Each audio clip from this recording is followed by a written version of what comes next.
안녕하세요. 저는 실리콘밸리에서 지금 6년째 프론트end 엔지니어로 개발을 하고 있는 신민수라고 하고요. 실리콘밸리의 단점이 아니라 제가 봤을 때 이제 실리콘밸리의 환상을 갖고 계신 분들에 대해서 그냥 저는 이제 구글 다니는 직원들이 정말 뛰어나다, 잘한다? 저는 전혀 공감을 할 수가 없어요. 그때 그러니까 이력서를 한 300군데를 넣었어요. 다 떨어졌어요.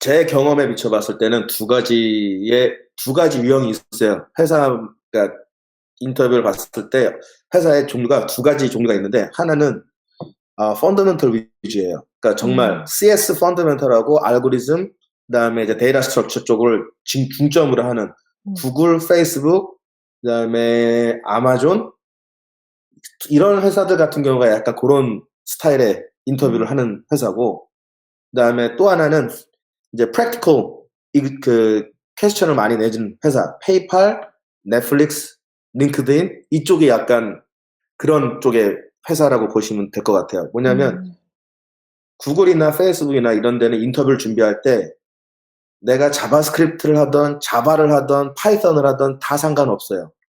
근데 그 자바스크립트, 파이썬, 자바를 가지고 알고리즘을 짜야 돼요. 구현을 해내야 되고, 추리 알고리즘, 그래프 알고리즘, 그다음에 sorting, array, 데이터 스트럭처 관련된 어레이라든지 이런 거를 링크드 리스트 이런 거를 쫙 다 자기가 제일 주력으로 하는 언어로 어쨌든 답안을 도출해내야 돼요. 그리고 그런 쪽 질문이 많이 나와요.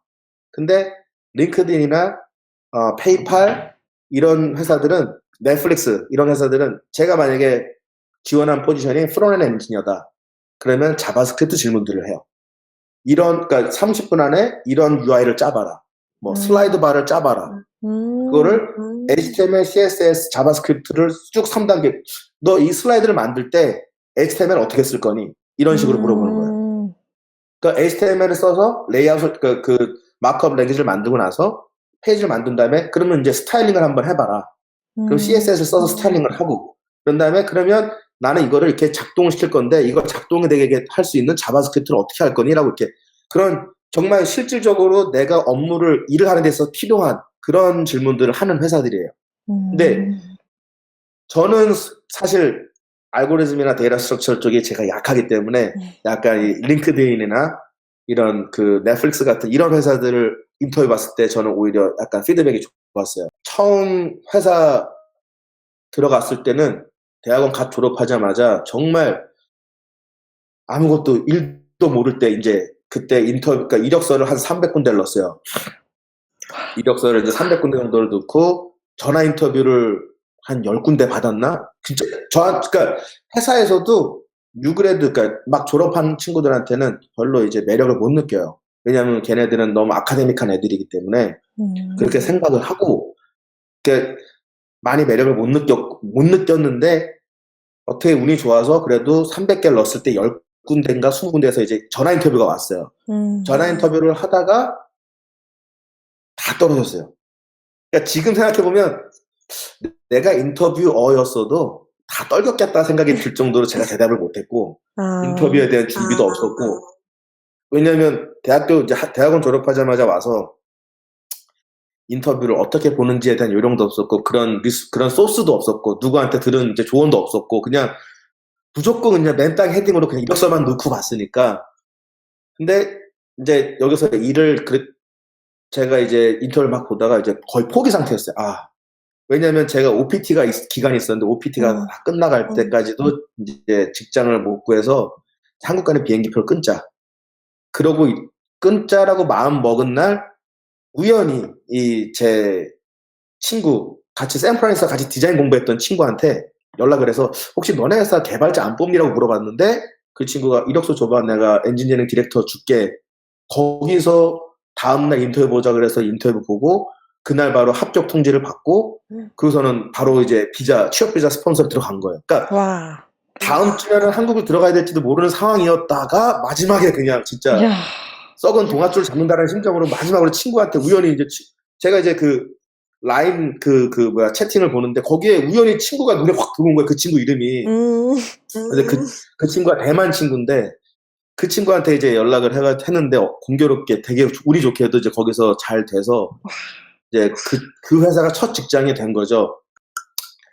그런데 이제 그 회사 때도 사실 저는 운이 좋았던 게 그 회사가 이제 이제 온사이트 인터뷰를 보러 갔을 때 이제 첫 세션에서 HTML, CSS 위주의 되게 심도 있는 질문을 했고, 그 다음에 자바스크립트, 그 다음에 이제 시스템 디자인, 이런 식으로 이제 질문이 들어가서, 다행히 제가 두려워하지 않는 데이터 스트럭처나 그런 질문들이 아니었기 때문에 운이 좋게 이제 들어갔고, 제 자신, 그다음부터 이제 제 소스가 생기잖아요. 사람들을 알면서, 이 회사는 어떻다, 저 회사는 어떻다.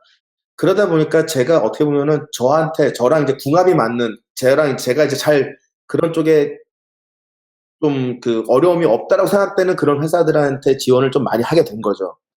일단 제일 처음에 이제 전화 인터뷰를 하죠. 대부분이 전화 인터뷰를 하고 전화 인터뷰 1시간을 하면서 거기서 이제 테크니컬 퀘스천을 해요. 뭐 이런 걸 짜봐라. 전화로. 어떤 데는 전화 통화로 짜보기도, 야후 같은 경우는 전화 통화로 디렉터랑 저랑 통화하면서 디렉터가 엘리베이터 시스템을 한번 짜보자 이렇게 얘기를 하더라고요. 이게 코딩을 짠 게 아니라 제가 진짜 뭐 스크린 쉐어 해가지고 코딩을 짠 게 아니라 전화로 네, 전화로 엘리베이터 시스템을 짰어요. 말로 설명하면서. 근데 이제 그 디렉터는 정말 대단한 게 제가 설명한 거를 계속 팔로우업을 하면서 그러면 이런 경우는 어떻게 해야 될까? 그럼 내가 4층에서 누르면 어떻게 될까? 이렇게 그걸 다 이해를 하면서 계속 이제 꼬리에 꼬리를 물더라고요. 그러니까 그런 식의 이제 인터뷰를 하는 경우도 있고 대부분은 이제 코드 쉐어를 해가지고 이제 온라인으로 질문을 던져주고 제가 짜는 걸 그쪽에서 보고 이런 식으로 이제 1시간 정도를 한 다음에 거기서 이제 통과를 하면 온사이트를 가는데 이제 온사이트 인터뷰가 보통 5시간 정도를 해요. 하루 날 잡아서. 한 사람당 45분, 최소 45분씩 해서 1대1로 한 5세션에서 6세션을 하거든요. 근데 이제 세션별로 첫 번째 세션이 뭐 시스템 디자인, 두 번째가 자바스크립트, 세 번째가 그다음 뭐 프랙티컬 퀘스천, 네 번째가 뭐 간혹 이제 알고리즘이나 데이터 스트럭처를 꼭 들어가기도 하고, 그다음에 비헤이비럴 테스트 퀘스천도 하고, 그러니까 이런 다 있어요 종류가. 보통 이제 링크드인, 마이크로소프트, 페이스북, 구글 이런 큰 회사들은 아침 10시부터 오후 5시 정도까지 이렇게 하면서 중간에 점심도 같이 먹어요. 거기 이제 점심 인터뷰를 해요. 먹으면서. 그거는 이제 그냥 이 사람 저에 대한 이제 퍼스널리티나 이런 먹으면서 얘가 정말 이 회사에 관심이 있나 이런 걸 판단하기 위한. 근데 그 사람의 피드백이 막 당락을 좌우하진 않아요. 다만 이 사람의 피드백이 너무 좋으면 얘는 우리랑 컬처럴리 맞겠구나라는 이런 생각을 하긴 하죠. 진짜 그거 점심 먹을 때 입으로 들어가는지 코로 들어가는지 진짜 몰라요. 왜냐하면 인터뷰하는 날이고 인터뷰를 이 점심 먹으면서도 최대한 내가 회사에 대한 관심을 보여야 된다는 이 생각 때문에 밥을 먹는 게 아니라 계속 질문을 던지게 되는. 그런 세션. 보통 이제 오전에 3개를 하면 오후에 점심 먹고 오후에 2개 세션 정도. 오전에 2개를 하면 점심 먹고 오후에 3개 정도. 이렇게 인터뷰를 하고 끝나요. 진 빠지겠네요. 네. 그러니까 한국이랑은 조금 다른 것 같아요. 한국에서는 이런 식으로 인터뷰한다는 소리를 못 들었긴 했었는데 인터뷰 이후에는 이제는 그 다음에는 이제 회사마다 좀 다르긴 한데 인터뷰하고 나서 이제 큰 회사들은 하이어링 커미티라고 있어서 일단은 인터뷰어들 5명이면 5명, 6명이면 6명이 다음 주에 다 모여서 이제 같이 피드백을 공유를 해요. 그리고 사람들이 얘 우리 뽑았으면 좋겠다라고 하면 이게 하이어링 커미티로 올라가요. 그냥 거기서 결정되는 게 아니라 하이어링 커미티로 올라가서 이제 디렉터들이 이제 또 보고서는 결정을 하는 거예요. 일단 첫 번째가 영어예요. 왜냐하면 제가 봤을 때 한국에서 바로 나오시는 분들도 그렇고 저도 지금 11년 차인데 사실 아직까지도 직장 동료들이랑 미팅을 할 때 영어가 다 안 들리는 경우도 있어요. 근데 어찌됐건 제가 느끼기에 한국에 있는 개발자분들 개발 능력은 사실 실리콘밸리에 있는 사람들보다 나은 분들이 되게 많아요. 제가 느끼기에는. 근데 단 하나 영어가 안 되기 때문에 이거를 표현을 못 하는 거예요.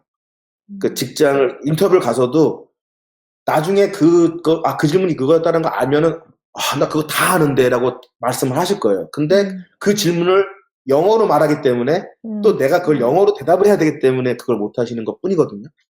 그러니까 영어를 일단은 실리콘밸리에서 이제 직장을 잡고 싶으시면 영어가 일단 가장 중요한 건 맞는 것 같아요. 영어가 가장 중요하고 겁을 먹으실 필요는 없습니다. 저 같은 사람도 여기서 일을 하고 있어요. 그러니까 겁을 먹으실 필요가 없어요.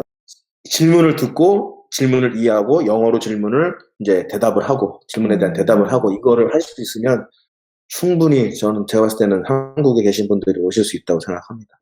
너무 감사하고요. 앞으로도 메이스님한테 더 많은 실리콘밸리 관련 질문하고 싶으신 분들은 아래 달려 있는 이메일로 질문을 남겨주시면 잘 답변해 주신다고 합니다. 다시 한번 시간 내주셔서 너무너무너무 감사합니다. 그럼 인터뷰를 예, 감사합니다. 마치도록 할게요. 네, 감사합니다. 감사합니다.